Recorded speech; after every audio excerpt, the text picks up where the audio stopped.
Students, now you all are familiar with Griffith's experiment on mice, and he called it as transforming principle. Then Avery, MacLeod, McCarthy did experiments on mice to prove that DNA is the transforming principle. ठीक है, Griffith ने तो इन्ना ही दसिया कि about the transforming principle कि ये transforming principle की प्रोटीन्स है, आरएनए या डीएनए है. This was proved that it is DNA by every, MacLeod and McCarthy. बेटे उन्होंने ये तो दसता कि DNA transforming principle, but they did not came to any conclusion that which is the genetic material, whether DNA is the genetic material. Then two scientists, Alfred Hershey and Martha Chase, they conducted a series of experiments to prove that DNA is the genetic material, and they conducted these experiments in 1952. Alfred Hershey was a man and Martha Chase was a woman. In this experiment, they worked with viruses that infect the bacteria. The viruses which eat the bacteria are called as bacteriophages. Bacterio means bacteria, phage means eat. So the viruses that eat bacteria are called as bacteriophages, and the phage which they use here is the T2 phage. Now bete, as we have already done that, viruses, they are made up of two things: the protein coat and the DNA. Virus is made up of DNA and a protein coat, and they are able to transfer their genetic material into the host. So we have done this in your previous class. Hershey and Chase ਨੇ ਬੇਟੇ ਇਹ prove ਕੀਤਾ ਕਿ ਜਿਹੜਾ ਇਹ DNA ਤੇ protein ਹੈ virus ਦੇ ਵਿੱਚ ਪਿਆ ਹੈ, ਇਹਨਾਂ ਦੋਨਾਂ ਦੇ ਵਿੱਚੋਂ ਜੈਨੇਟਿਕ ਮਟੀਰੀਅਲ ਜਿਹੜਾ ਹੈ ਉਹ ਡੀਐਨਏ. ਇਹ ਆਪਾਂ ਅੱਗੇ ਐਕਸਪੈਰੀਮੈਂਟ ਦੇ ਵਿੱਚ ਕਰਨਾ ਹੈ ਕਿ ਜਿਹੜਾ ਵਾਇਰਸ ਹੈ ਉਹਦੇ ਕੋਲੇ ਡੀਐਨਏ ਤੇ ਪ੍ਰੋਟੀਨ ਹੈ, ਇਹਨਾਂ ਦੋਨਾਂ ਤੋਂ ਉਹਨਾਂ ਨੇ ਲੱਭਿਆ ਕਿ ਜਿਹੜਾ ਡੀਐਨਏ ਹੈ ਉਹ ਜੈਨੇਟਿਕ ਮਟੀਰੀਅਲ ਹੈ. ਤਾਂ ਇਸ ਲਈ ਬੇਟੇ ਉਹਨਾਂ ਨੇ ਜਿਹੜਾ ਸੀਗਾ ਜਿਹੜੇ ਇਹ ਵਾਇਰਸਿਸ ਸੀਗੇ ਜਿਹੜੇ ਬੈਕਟੀਰੀਆ ਨੂੰ ਖਾਂਦੇ ਹੈ, ਉਹ ਵਾਇਰਸਿਸ ਨੂੰ ਉਹਨਾਂ ਨੇ ਗਰੋ ਕੀਤਾ, ਠੀਕ ਹੈ, ਇਨ ਦੀ ਆਈਸੋਟੋਪਿਕ ਮੀਡੀਅਮਸ, ਠੀਕ ਹੈ, to radio actively label a specific viral component. ਠੀਕ ਹੈ, ਜਿਵੇਂ ਕਿ ਉਹਨਾਂ ਨੇ ਬੇਟੇ ਲਿਆ 35 heavy isotope of sulphur and 32 isotope of phosphorus. ਇਹ ਉਹਨਾਂ ਨੇ ਲਿਆ. ਇਹਨਾਂ ਦੋਨਾਂ ਜਿਹੜੇ ਹੈਗੇ ਆ ਰੇਡੀਓ ਐਕਟਿਵਿਟੀ ਸ਼ੋ ਕਰਦੇ ਆ. ਦੋਨੋਂ ਰੇਡੀਓ ਐਕਟਿਵਿਟੀ ਨਾਲ ਆਪਾਂ ਨੂੰ ਕੋਈ ਚੀਜ਼ ਜਿਹੜੀ ਹੈ ਉਹ ਹਾਈਲਾਈਟ ਹੋ ਜਾਂਦੀ ਹੈ, ਠੀਕ ਹੈ, ਆਪਾਂ ਨੂੰ ਅਲੱਗ ਤੋਂ ਪਤਾ ਲੱਗ ਜਾਂਦਾ. ਇਸ ਕਰਕੇ ਉਹਨਾਂ ਨੇ ਇਹਦੇ ਵਿੱਚ ਰੇਡੀਓ ਐਕਟਿਵ ਆਈਸੋਟੋਪਸ ਹੈ ਜਿਹੜੇ ਉਹ ਪਾਏ. ਠੀਕ ਹੈ, radioactive sulfur and radioactive phosphorus. So these bacteriophages, these viruses, they were grown in radioactive sulfur and radioactive phosphorus. Sulfur jada wo use kita, that is the 35 heavy isotope of sulfur and 32 isotope of phosphorus. Right?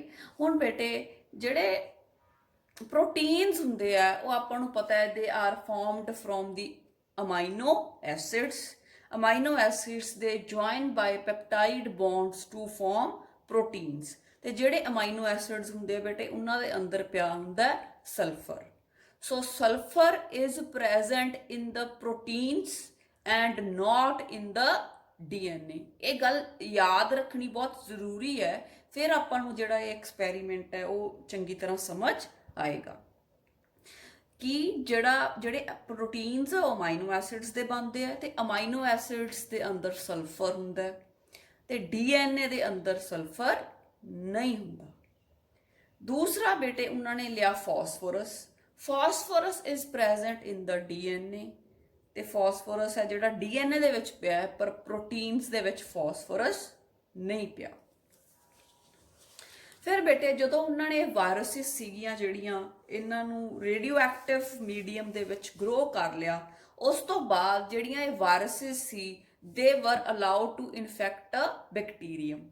ਠੀਕ ਹੈ, ਜਿਹੜੀ ਆ virus ਸੀ ਜਿਹਦੇ ਵਿੱਚ sulphur ਪਾਇਆ, ਦੂਸਰੀ virus ਜਿਹਦੇ ਵਿੱਚ ਫਾਸਫੋਰਸ ਪਾਇਆ, ਦੋਨਾਂ ਨੂੰ ਅਲੱਗ-ਅਲੱਗ ਬੈਕਟੀਰੀਆ ਦੇ ਜਿਹੜਾ ਉੱਪਰ ਹੈ ਉਹ ਛੱਡ ਦਿੱਤਾ ਗਿਆ ਤਾਂ ਕਿ ਉਹ ਬੈਕਟੀਰੀਆ ਨੂੰ ਇਨਫੈਕਟ ਕਰ ਸਕਣ। ਤੇ ਜਿਹੜਾ ਬੈਕਟੀਰੀਆ ਲਿਆ that is the E coli, Escherichia coli bacteria. ਠੀਕ ਹੈ, ਉਸ ਤੋਂ ਬਾਅਦ ਬੇਟੇ ਉਹਨਾਂ ਦੀ ਸੈਂਟਰੀਫਿਊਗੇਸ਼ਨ ਵਗੈਰਾ ਕੀਤੀ, ਤੇ ਜਿਹੜਾ ਇਹ ਅੱਗੇ ਜਿਹੜਾ ਹੈ ਐਕਸਪੈਰੀਮੈਂਟ ਹੈ ਉਹਦੇ ਕੀ ਜਿਹੜਾ ਹੈ ਉਹਨਾਂ ਨੇ ਕਿੱਦਾਂ ਕੀਤਾ, that I am going to explain you. Next ਬੇਟੇ ਮੈਂ ਤੁਹਾਨੂੰ ਕੀ ਚੰਗੀ ਤਰ੍ਹਾਂ ਐਕਸਪੈਰੀਮੈਂਟ ਸਮਝ ਆ ਜੇ, first let me tell you, let me explain the structure of the T2 bacteriophage. As you already know that the T2 bacteriophage is made up of protein and DNA। ਜਿਹੜਾ ਬਾਹਰ ਗ੍ਰੀਨ ਕਲਰ ਚ ਦਿਖਾਇਆ ਬੇਟੇ ਮੈਂ, ਇਹ protein ਦਾ ਬਣਿਆ ਹੋਇਆ cover ਹੈ ਜਿਹਨੂੰ ਆਪਾਂ ਕਹਿੰਦੇ ਆ ਕੈਪਸਿਡ। ਠੀਕ ਹੈ, ਤੇ ਜਿਹੜਾ ਅੰਦਰ ਆ ਰੈੱਡ ਕਲਰ ਦਾ ਦਿਖਾਇਆ ਬੇਟੇ ਦਿਸ ਇਜ਼ ਦੀ DNA। ਇਹ ਪ੍ਰੂਵ ਕਰਨਾ ਹੈ ਜਿਹੜਾ ਵੀ DNA ਹੈ ਇਹ ਹੀ ਅੱਗੇ ਇਨਫੋਰਮੇਸ਼ਨ ਪਾਸ ਕਰਦਾ ਹੈ, ਜੈਨੇਟਿਕ ਇਨਫੋਰਮੇਸ਼ਨ ਕੈਰੀ ਕਰਦਾ ਹੈ। ਤੇ ਆਪਾਂ ਨੂੰ ਪਤਾ ਹੈ ਬੇਟੇ ਜਿਹੜਾ DNA ਹੈ ਉਹ ਕਾਹਦਾ ਬਣਿਆ ਹੁੰਦਾ, ਸ਼ੂਗਰ, ਪੈਂਟੋਜ਼ ਸ਼ੂਗਰ ਦਾ, ਨਾਈਟ੍ਰੋਜਨਸ ਬੇਸ ਦਾ ਪਲੱਸ ਫਾਸਫੇਟ ਦਾ। ਮਤਲਬ DNA ਦੇ ਵਿੱਚ ਫਾਸਫੋਰਸ ਬਈ ਹੁੰਦੀ ਹੈ, ਜਿਹੜਾ ਆ ਅੰਦਰ DNA ਪਿਆ। ਜਿਹੜਾ ਬਾਹਰ ਪ੍ਰੋਟੀਨ ਕਵਰ ਹੈ ਇਹ ਆਪਾਂ ਨੂੰ ਪਤਾ ਹੈ ਪ੍ਰੋਟੀਨਸ ਅਮਾਈਨੋ ਐਸਿਡਸ ਦੇ ਬਣਦੇ ਤੇ ਅਮਾਈਨੋ ਐਸਿਡਸ ਕੰਟੇਨ ਸਲਫਰ। ਇੱਥੋਂ ਆਪਾਂ ਨੂੰ ਇਹ ਪਤਾ ਲੱਗ ਗਿਆ ਜਿਹੜਾ ਬਾਹਰ ਹੈ ਜਿਹੜਾ ਗ੍ਰੀਨ ਕਲਰ ਦਾ ਇਹਦੇ ਅੰਦਰ ਸਲਫਰ ਪਿਆ, ਜਿਹੜਾ ਆਪਾਂ ਰੈੱਡ ਕਲਰ ਦਾ ਦਿਖਾਇਆ DNA ਇਹਦੇ ਅੰਦਰ ਫਾਸਫੋਰਸ ਪਿਆ। ਉਸ ਤੋਂ ਬਾਅਦ ਬੇਟੇ ਕੀ ਹੁੰਦਾ ਹੈ, ਜਦੋਂ ਕੋਈ ਵੀ ਜਿਹੜਾ ਵਾਇਰਸ ਹੈ ਉਹ ਬੈਕਟੀਰੀਆ ਨੂੰ ਅਟੈਕ ਕਰਦਾ ਹੈ, when a ਬੈਕਟੀਰੀਓਫਾਜ attacks the bacteria, ਤਾਂ ਉਹ ਡਿਫਰੈਂਟ ਸਟੈਪਸ ਹੁੰਦੇ ਆ। ਦ ਫਸਟ ਸਟੈਪ ਜਦੋਂ ਬੇਟੇ ਉਹਦੇ ਉੱਤੇ ਆ ਕੇ ਲੱਗ ਜਾਂਦਾ ਹੈ, ਜਿਹੜੇ ਉਹਦੇ ਆ ਟੇਲ ਫਾਈਬਰਸ ਹੁੰਦੇ ਆ। ਠੀਕ ਹੈ, ਇਹ ਆਪਦੇ ਟੇਲ ਫਾਈਬਰਸ ਆ ਜਿਹੜੇ ਬੈਕਟੀਰੀਆ ਦੇ ਜਿਹੜਾ ਹੈ ਜਿਹੜੀ ਮੈਂਬਰੇਨ ਉਹਦੇ ਉੱਪਰ ਲਗਾ ਲੈਂਦਾ। ਠੀਕ ਹੈ, ਆ ਦੀ ਟੇਲ ਹੈ, ਆ ਟੇਲ ਫਾਈਬਰਸ ਹੈ, ਆ ਹੈਡ ਰੀਜਨ ਹੈ, this is made up of a protein cover ਆਪਾਂ ਕਹਿ ਸਕਦੇ ਹਾਂ। So this is the T2 phage. ਠੀਕ ਹੈ, ਈ ਕੋਲਾਈ ਬੈਕਟੀਰੀਆ ਤੇ ਜਿਹੜਾ ਹੈ ਇਹਨੇ ਅਟੈਕ ਕਰਤਾ, ਤੇ ਜਿਹੜਾ ਫਸਟ ਪ੍ਰੋਸੈਸ ਹੁੰਦਾ when it attaches itself, this we call it as the adsorption. ਉਸ ਤੋਂ ਬਾਅਦ ਬੇਟੇ ਜਦੋਂ ਐਡਜ਼ੌਰਪਸ਼ਨ ਹੋ ਜਾਂਦੀ ਹੈ, ਜਿਹੜਾ DNA ਹੁੰਦਾ ਹੈ ਇਹ ਬੇਟੇ ਅੱਗੇ ਪਾਸ ਹੋ ਜਾਂਦਾ ਹੈ ਇਨਟੂ ਦ ਬੈਕਟੀਰੀਆ। ਠੀਕ ਹੈ, ਆ ਦੇਖ ਸਕਦੇ ਹਾਂ ਆਪਾਂ ਜਿਹੜਾ ਪ੍ਰੋਟੀਨ ਕੋਟ ਹੁੰਦਾ ਉਹ ਕੱਲਾ ਬਾਹਰ ਰਹਿ ਜਾਂਦਾ ਹੈ, ਜਿਹੜਾ ਜੈਨੇਟਿਕ ਮਟੀਰੀਅਲ ਹੁੰਦਾ ਰੈੱਡ ਕਲਰ ਦਾ ਮੈਂ ਦਿਖਾਇਆ ਸੀ, DNA ਦਿਖਾਇਆ ਸੀ, ਉਹ ਬੇਟੇ ਬੈਕਟੀਰੀਆ ਦੇ ਅੰਦਰ ਚਲਾ ਜਾਂਦਾ। This is called as injection.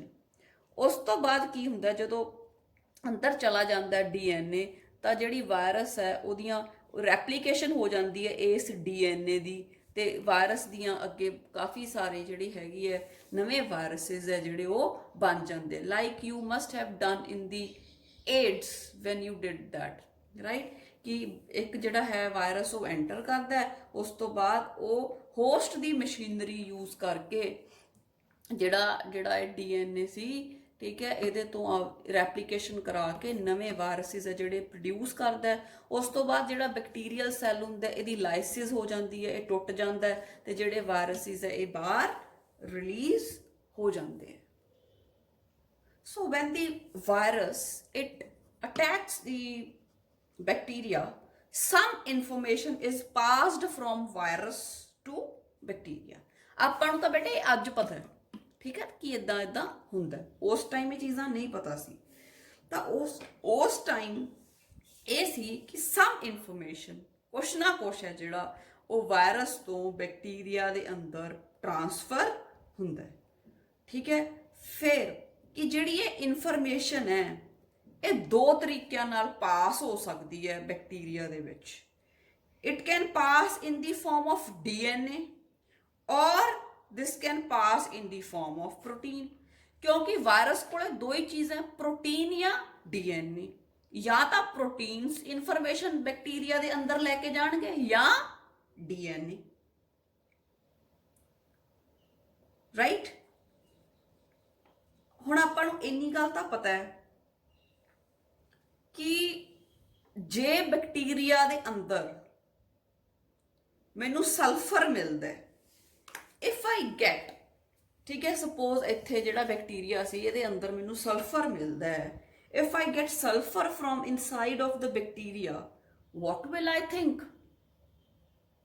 I will say protein is the genetic material because sulfur is present only in the proteins. Sulfur is not present in the DNA. Suppose ਜਦੋਂ virus ਨੇ bacteria ਨੂੰ in fact ਕਰਤਾ ਤੇ ਮੈਂ bacteria ਨੂੰ ਅੰਦਰੋਂ ਦੇਖਿਆ ਤੇ ਮੈਨੂੰ ਸਲਫਰ ਮਿਲਿਆ, ਠੀਕ ਹੈ, ਤਾਂ ਮੈਨੂੰ ਕੀ ਲੱਗੂਗਾ ਕਿ ਜਿਹੜਾ ਪ੍ਰੋਟੀਨ ਹੈ ਉਹ ਇਨਫੋਰਮੇਸ਼ਨ ਲੈ ਕੇ ਆਇਆ ਹੈ ਕਿਉਂਕਿ ਪ੍ਰੋਟੀਨ ਦੇ ਅੰਦਰ ਸਲਫਰ ਹੈ। Second case, if I get phosphorus from inside of the bacteria, I will think DNA is the genetic material, right? क्योंकि जिहड़ी phosphorus है that is present only in the DNA, phosphorus is not present in the proteins। फिर बेटे जिहड़े Hershey and Chase सी दे radio labelled sulphur and phosphate, उन्होंने radio label करता फॉस्फेट नूं ते सल्फर नूं, ठीक है, S50 S35 एंड P32 देखने लई कि अंदर बैक्टीरिया दे की है। रेडियो एक्टिविटी जो कोई शो करता तो ईजिली आपां नूं अलग तो पता लग जाता है, ਉਹਨੂੰ ਦੇਖਣ ਲਈ ਉਹਨਾਂ ਨੇ ਜਿਹੜੀ ਹੈ ਰੇਡੀਓ ਲੇਬਲ ਕਰਤਾ ਸਲਫਰ ਨੂੰ ਤੇ ਫਾਸਫੇਟ ਨੂੰ ਤਾਂ ਕਿ ਆਪਾਂ ਨੂੰ ਪਤਾ ਲੱਗ ਜਾਏ ਵੀ ਬੈਕਟੀਰੀਆ ਦੇ ਅੰਦਰ ਸਲਫਰ ਗਿਆ ਕਿ ਫਾਸਫੇਟ ਗਿਆ। ਤਾਂ ਜਨਰਲੀ ਬੇਟੇ ਆਹ ਚੀਜ਼ ਹੁੰਦੀ ਹੈ ਜਿਹੜੀ, ਰਾਈਟ। ਫਿਰ ਬੇਟੇ ਉਹਨਾਂ ਨੇ ਇਹ ਪਤਾ ਲਗਾਉਣਾ ਸੀ ਵੀ ਬੈਕਟੀਰੀਆ ਜਿਹੜਾ ਸੀਗਾ ਉਹਦੇ ਅੰਦਰ ਪ੍ਰੋਟੀਨ ਕੋਟ ਜਾਂਦਾ ਕਿ ਡੀਐਨਏ ਜਾਂਦਾ। पता किवें लगूगा? अगर बैक्टीरिया के अंदर सल्फर है तो आपां नूं पता लग जूगा कि प्रोटीन कोट है जिहड़ा वो अंदर जांदा है, वो इनफॉर्मेशन लैके जांदा है। अगर आपां नूं बैक्टीरिया के अंदर फॉस्फोरस मिलता है तो आपां नूं पता लग जूगा कि ये डीएनए है जिहड़ा इनफॉर्मेशन जिहड़ी पास करदा है, ठीक है। हुण इत्थे तुसीं जिहड़ा याद रखना है कि जिहड़ी इनफॉर्मेशन है that can pass through protein और थ्रू डीएनए, क्योंकि दो ही चीज़ां जिहड़ियां हैगियां वो वायरस कोले हुंदियां। And protein always have sulphur, DNA always have phosphorus। Students, now I will tell you how it was experimentally proved by Hershey and Chase कि अंदर प्रोटीन गया या अंदर डीएनए गया। तो बेटे उन्होंने की किया, we have two situations over here, situation 1 and situation 2। Situation 1 नूं मैं पिंक कलर नाल रिप्रेजेंट कर रही हैं एंड सिचुएशन 2 नूं मैं ब्लू कलर नाल रिप्रेजेंट किया। सिचुएशन 1 दे विच की है, उन्होंने बेटे की किया, they had two types of bacteriophages। ਆਪਾਂ ਨੂੰ ਪਤਾ ਹੈ ਵੀ ਉਹਨਾਂ ਨੇ ਬੈਕਟੀਰੀਓਫੇਜ ਯੂਜ਼ ਕੀਤਾ ਤੇ ਬੈਕਟੀਰੀਓਫੇਜ ਜਿਹੜੇ ਸੀਗੇ ਉਹਨਾਂ ਨੂੰ ਰੇਡੀਓ ਐਕਟਿਵਲੀ ਜਿਹੜਾ ਸੀਗਾ ਲੇਬਲ ਕਰ ਲਿਆ। ਜਿਹੜਾ ਫਸਟ ਸਿਚੁਏਸ਼ਨ 1 ਹੈ, ਕੇਸ 1 ਚ ਆਪਾਂ ਕਿਹਾ ਹੈ ਜਿਹੜੀ T2 ਫੇਜ ਸੀ, it was radioactively labelled with sulphur 35 with a heavy isotope of sulphur 35। ਤੇ ਜਿਹੜੀ ਸਿਚੁਏਸ਼ਨ 2 ਹੈ ਉਹਦੇ ਵਿੱਚ ਜਿਹੜਾ ਦੂਸਰਾ ਇੱਕ ਹੋਰ ਬੈਕਟੀਰੀਓਫਾਜ ਲਿਆ and it was radioactively labelled with phosphorus 32, ਠੀਕ ਹੈ। ਇੱਕ ਬੈਕਟੀਰੀਓਫਾਜ ਲਈ ਉਹਦੇ ਵਿੱਚ ਸਲਫਰ 35 ਨਾਲ ਰੇਡੀਓ ਐਕਟਿਵਲੀ ਲੇਬਲ ਕਰਤਾ ਉਹਨੂੰ, ਤੇ ਦੂਸਰੀ ਨੂੰ ਫਾਸਫੋਰਸ 32 ਨਾਲ ਨਾ। ਫਿਰ ਉਸ ਤੋਂ ਬਾਅਦ ਕੀ ਕੀਤਾ, ਜਿਹੜੀਆਂ ਇਹ ਬੈਕਟੀਰੀਓਫਾਜਿਸ ਸੀ, ਜਿਹੜੀਆਂ ਇਹ ਵਾਇਰਸਿਸ ਸੀ, ਉਹਨਾਂ ਨੇ ਬੈਕਟੀਰੀਆ ਨੂੰ ਇਨਫੈਕਟ ਕਰਨ ਦਿੱਤਾ। ਇੱਕ ਟੈਸਟ ਟਿਊਬ ਲੈ ਲਈ, ਟੈਸਟ ਟਿਊਬ ਦੇ ਵਿੱਚ ਬੈਕਟੀਰੀਆ ਪਾ ਲਿਆ, ਈਕੋਲਾਈ ਬੈਕਟੀਰੀਆ, ਠੀਕ ਹੈ। ਇੱਕ ਟੈਸਟ ਟਿਊਬ ਲਈ ਇਹਦੇ ਵਿੱਚ ਈਕੋਲਾਈ ਬੈਕਟੀਰੀਆ ਪਾਇਆ, ਤੇ ਇਹਦੇ ਵਿੱਚ ਜਿਹੜਾ ਸੀਗਾ ਵਾਇਰਸ ਬੈਕਟੀਰੀਓਫਾਜ ਪਾਤੀ, ਜਿਹੜੀ ਕਿ ਸਲਫਰ ਨਾਲ ਰੇਡੀਓ ਐਕਟਿਵਲੀ ਲੇਬਲ ਕੀਤੀ ਸੀ। ਦੂਸਰੀ ਟੈਸਟ ਟਿਊਬ ਲਈ ਉਹਦੇ ਵਿੱਚ ਈਕੋਲਾਈ ਬੈਕਟੀਰੀਆ ਪਾਇਆ, ਤੇ ਇਹਦੇ ਵਿੱਚ ਬੈਕਟੀਰੀਓਫਾਜ ਜਿਹੜੀ ਫਾਸਫੋਰਸ 32 ਨਾਲ ਰੇਡੀਓ ਲੇਬਲ ਕੀਤੀ ਸੀ ਉਹ ਪਾਈ। ਠੀਕ ਹੈ, ਆਪਾਂ ਨੂੰ ਪਤਾ ਹੈ ਜਦੋਂ ਫਸਟ ਸਟੈਪ ਹੈ ਉਹਨੂੰ ਆਪਾਂ ਕਹਿੰਦੇ ਆ ਐਡਜ਼ੌਰਪਸ਼ਨ। ਠੀਕ ਹੈ, ਐਡਜ਼ੌਰਪਸ਼ਨ ਮਤਲਬ ਕਿ ਜਿਹੜਾ ਹੈ ਉਹ ਉੱਤੇ ਆ ਕੇ ਜਿਹੜਾ ਹੈ ਬੈਕਟੀਰੀਓਫਾਜ ਹੈ ਜਿਹੜਾ ਉਹ ਆਪਦੇ ਟੇਲ ਫਾਈਬਰਸ ਨੂੰ ਅਟੈਚ ਕਰ ਲੈਂਦਾ on the wall of the bacteria. ਉਸ ਤੋਂ ਬਾਅਦ ਇਨਫੈਕਸ਼ਨ ਹੁੰਦੀ ਹੈ ਕਿ ਉਹ ਜਿਹੜਾ ਆਪਦਾ ਜੈਨੇਟਿਕ ਮਟੀਰੀਅਲ ਜਿਹੜੀ ਵੀ ਮਤਲਬ ਕੋਈ ਵੀ ਚੀਜ਼ ਹੈ ਜਿਹੜੀ ਉਹ ਆਪਦੀ ਉਹ ਇਹਦੇ ਅੰਦਰ ਇਨਸਰਟ ਕਰ ਦਿੰਦਾ ਇਨਸਾਈਡ ਦਾ ਬੈਕਟੀਰੀਅਲ ਸੈੱਲ। ਠੀਕ ਹੈ, ਫਿਰ ਬੇਟੇ absorption ਹੋ ਗਈ, the phage attach itself to the host here is the E. coli bacteria, then there is a injection of the genetic material। ਉਹ ਕੋਈ ਵੀ ਆਪਾਂ ਨੂੰ ਨਹੀਂ ਪਤਾ ਉਹ DNA ਹੈ ਕਿ ਪ੍ਰੋਟੀਨਸ ਹੈ, ਫਿਲਹਾਲ ਆਪਾਂ ਨੂੰ ਨਹੀਂ ਪਤਾ। ਜਦੋਂ ਐਕਸਪੈਰੀਮੈਂਟ ਆਪਾਂ ਸਾਰਾ ਹੋ ਗਿਆ ਖਤਮ ਹੋਇਆ ਉਦੋਂ ਆਪਾਂ ਪ੍ਰੂਵ ਕਰ ਪਾਵਾਂਗੇ। ਉਸ ਤੋਂ ਬਾਅਦ ਬੇਟੇ ਜਿਹੜੀ ਹੈ ਉਹ ਰੈਪਲੀਕੇਸ਼ਨ ਹੁੰਦੀ ਹੈ। ਤੇ ਇੱਥੇ ਫਿਰ ਬੇਟੇ ਕੀ ਕੀਤਾ ਉਹਨਾਂ ਨੇ, ਜਦੋਂ ਇਨਫੈਕਸ਼ਨ ਹੋ ਗਈ, ਜੈਨੇਟਿਕ ਮਟੀਰੀਅਲ ਇਨਸਰਟ ਹੋ ਗਿਆ ਇਨਸਾਈਡ ਦੀ ਹੋਸਟ, ਤਾਂ ਉਹਨਾਂ ਨੇ ਬੇਟੇ ਜਿਹੜੀ ਸੀਗੀ ਟੈਕਨੀਕ ਯੂਜ਼ ਕੀਤੀ called as centrifugation. The technique is called as centrifugation। Centrifugation ਜਿਹੜੀ ਬੇਟੇ ਕੀ ਹੁੰਦਾ, ਇਹ ਸਿੰਪਲੀ ਕੀ ਹੁੰਦਾ, rotating a sample at a high speed. ਕੋਈ ਵੀ ਚੀਜ਼ ਲਈ ਆਪਾਂ ਕੋਈ ਵੀ ਸੈਂਪਲ ਲਿਆ, ਠੀਕ ਹੈ, ਉਹਨੂੰ ਹਾਈ ਸਪੀਡ ਤੇ ਰੋਟੇਟ ਕਰ ਦੇਣਾ, ਇਸ ਕਾਲਡ ਐਜ਼ ਸੈਂਟਰੀਫਿਊਗੇਸ਼ਨ। ਜਿਵੇਂ ਆਪਾਂ ਮਧਾਣੀ ਕਹਿ ਸਕਦੇ ਹਾਂ, ਮਿਕਸੀ 'ਚ ਆਪਾਂ ਬਲੈਂਡਿੰਗ ਕਰਦੇ ਹਾਂ, ਠੀਕ ਹੈ, ਬਲੈਂਡਰ ਆਪਾਂ ਉਹਨੂੰ ਕਹਿੰਦੇ ਹਾਂ। ਤੇ ਜਿਹੜੀ ਸੈਂਟਰੀਫਿਊਗੇਸ਼ਨ ਹੈ ਬੇਟੇ it is based on sedimentation. Sedimentation ਮਤਲਬ ਜਿਹੜੀਆਂ ਭਾਰੀਆਂ ਚੀਜ਼ਾਂ ਹੁੰਦੀਆਂ ਉਹ ਨੀਚੇ ਬੈਠ ਜਾਂਦੀਆਂ, ਜਿਹੜੀਆਂ ਹਲਕੀਆਂ ਚੀਜ਼ਾਂ ਹੁੰਦੀਆਂ ਉਹ ਉੱਪਰ ਫਲੋਟ ਕਰਦੀਆਂ। ਤੇ ਜਿਹੜੀ ਸੈਂਟਰੀਫਿਊਗੇਸ਼ਨ ਟੈਕਨੀਕ ਹੈ ਬੇਟੇ, ਇਹਦੇ ਨਾਲ ਆਪਾਂ ਜਿਹੜੇ ਪਾਰਟੀਕਲਸ ਹੈ ਉਹਨਾਂ ਨੂੰ ਸੋਲਿਊਸ਼ਨ ਦੇ ਵਿੱਚੋਂ ਸੈਪਰੇਟ ਕਰ ਸਕਦੇ ਹਾਂ according to their size, according to their density. ਠੀਕ ਹੈ, ਭਾਰ ਦੇ ਹਿਸਾਬ ਨਾਲ, ਸਾਈਜ਼ ਦੇ ਹਿਸਾਬ ਨਾਲ ਪਾਰਟੀਕਲਸ ਨੂੰ ਅਲੱਗ ਕਰ ਸਕਦੇ ਹਾਂ from a solution. This is the centrifugation. It's just rotating any sample at a very high speed, ਤਾਂ ਕਿ ਜਿਹੜੇ ਸਾਈਜ਼ ਦੇ ਬੇਸ ਤੇ ਉਹਦੇ ਵਿੱਚ ਜਿਹੜੇ ਪਾਰਟੀਕਲਸ ਆ ਉਹ ਅਲੱਗ-ਅਲੱਗ ਹੋ ਜਾਣ। ਠੀਕ ਹੈ ਬੇਟੇ, ਫਿਰ ਇਹਦੇ ਵਿੱਚ ਅੱਗੇ ਦੋ ਹੋਰ ਟਰਮਸ ਯੂਜ਼ ਹੁੰਦੀਆਂ ਜਿਹੜੀਆਂ ਹੈ ਸੁਪਰਨੇਟੈਂਟ ਐਂਡ ਪੈਲੇਟ। ਇਹ ਤੁਸੀਂ ਜਿਹੜੇ ਹੈ ਸੁਪਰਨੇਟੈਂਟ ਐਂਡ ਪੈਲੇਟ, ਇਹ ਤੁਸੀਂ ਜਿਹੜੀਆਂ ਟਰਮਸ ਹੈ ਕੈਮਿਸਟਰੀ ਦੇ ਵਿੱਚ ਅਕਸਰ ਸੁਣਦੇ ਆ ਆਪਾਂ। ਜਿਹੜੀ ਚੀਜ਼ ਬੇਟੇ ਸੋਲਿਡ ਹੁੰਦੀ ਹੈ ਤੇ ਥੱਲੇ ਹੁੰਦੀ ਹੈ, ਬਾਟਮ ਤੇ ਹੁੰਦੀ ਹੈ, ਉਹਨੂੰ ਕਹਿੰਦੇ ਆ ਪੈਲੇਟ। ਸੈਂਟਰੀਫਿਊਗੇਸ਼ਨ ਤੋਂ ਬਾਅਦ ਜਦੋਂ ਹਾਈ ਸਪੀਡ ਤੇ ਰੋਟੇਟ ਕਰ ਲਿਆ ਆਪਾਂ ਕਿਸੇ ਸੋਲਿਊਸ਼ਨ ਨੂੰ, ਉਸ ਤੋਂ ਬਾਅਦ ਜਿਹੜੀਆਂ ਚੀਜ਼ਾਂ, ਜਿਹੜਾ ਸੋਲਿਡ ਪਾਰਟ ਹੈ ਜਿਹੜਾ ਉਹ ਥੱਲੇ ਬੈਠ ਜਾਂਦਾ ਹੈ, ਬਾਟਮ ਤੇ ਆ ਜਾਂਦਾ ਹੈ, we call it as a pellet. ਤੇ ਜਿਹੜਾ ਲਿਕੁਇਡ ਉੱਪਰ ਤੈਰ ਰਿਹਾ ਹੁੰਦਾ ਹੈ above that solid part or above the pellet is called a supernatant। Pellet ਜਿਹੜੀ ਚੀਜ਼ ਸੋਲਿਡ ਹੈ ਨੀਚੇ ਬੈਠ ਗਈ, ਸੁਪਰਨੇਟੈਂਟ ਜਿਹੜੀ ਚੀਜ਼ ਉੱਪਰ ਤਰਦੀ ਹੈ, ਠੀਕ ਹੈ, that is the supernatant।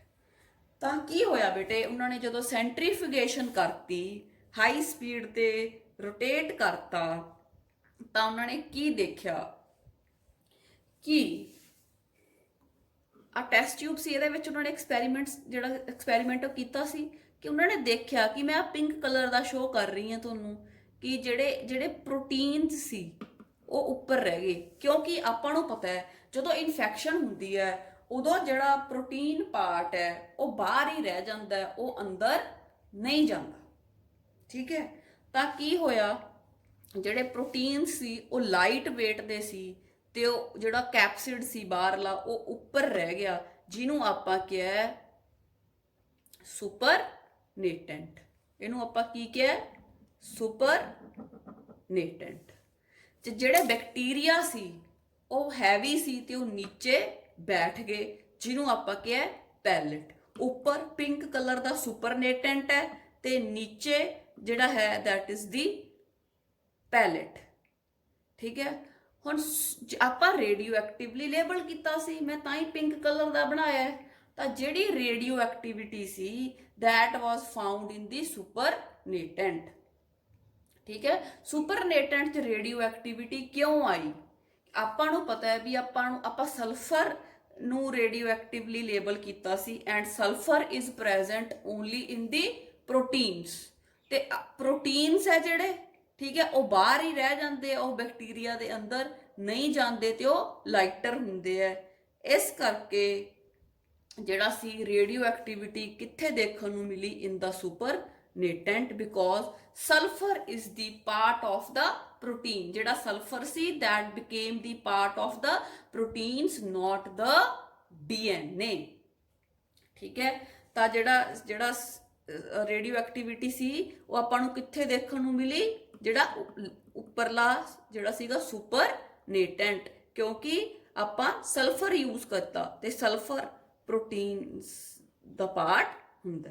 ਫਿਰ ਬੇਟੇ ਸਿਚੁਏਸ਼ਨ 2 ਦੇ ਵਿੱਚ ਆਪਾਂ ਕੀ ਕੀਤਾ ਸੀ, ਜਿਹੜਾ ਸੀਗਾ ਫਾਸਫੋਰਸ ਨੂੰ ਰੇਡੀਓ ਐਕਟਿਵਲੀ ਲੇਬਲ ਕੀਤਾ ਸੀ।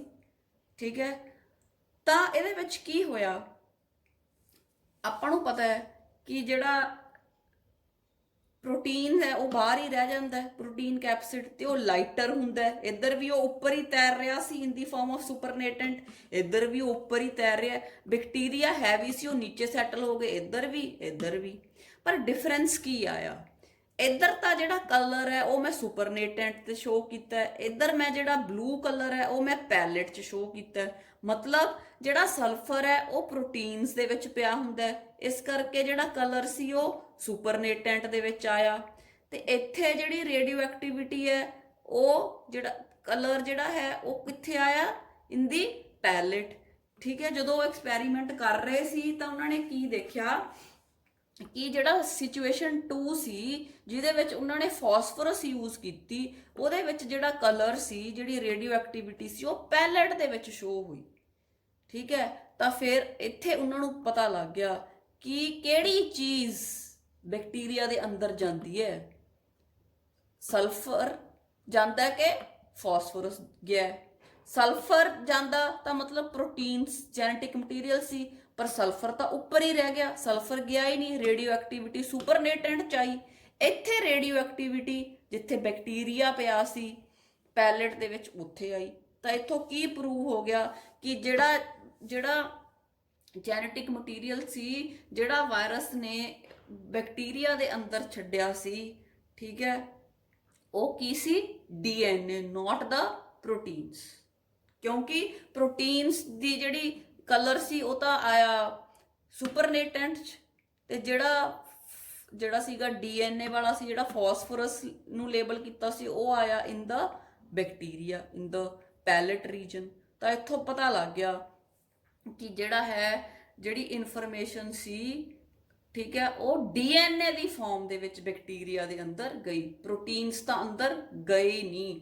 DNA ਹੀ ਹੈ ਜਿਹੜਾ ਅੰਦਰ ਜਾਂਦਾ ਹੈ in the bacteria, and that is the genetic material that is responsible for passing the information. DNA goes into the host cell and phosphorus is the part of the DNA. Situation 1 ਦੇ ਵਿੱਚ ਸੁਪਰਨੇਟੈਂਟ ਚ ਆਈ radio activity, situation 2 ਦੇ ਵਿੱਚ pallet ਦੇ ਵਿੱਚ ਆਈ radio activity. Pallet ਦੇ ਵਿੱਚ radio activity ਦਾ ਮਤਲਬ ਪੈਲੇਟ ਦੇ ਵਿੱਚ ਫਾਸਫੋਰਸ ਪਾਇਆ ਗਿਆ। ਫਾਸਫੋਰਸ ਕਾਹਦੇ ਵਿੱਚ ਅੱਗੇ ਪਾਇਆ ਜਾਂਦਾ ਹੈ, ਇਨ ਦਾ DNA, ਮਤਲਬ ਬੈਕਟੀਰੀਆ ਦੇ ਵਿੱਚ DNA ਪਾਇਆ ਗਿਆ ਹੈ, not the proteins. So Hershey and Chase, they proved that DNA is the genetic material.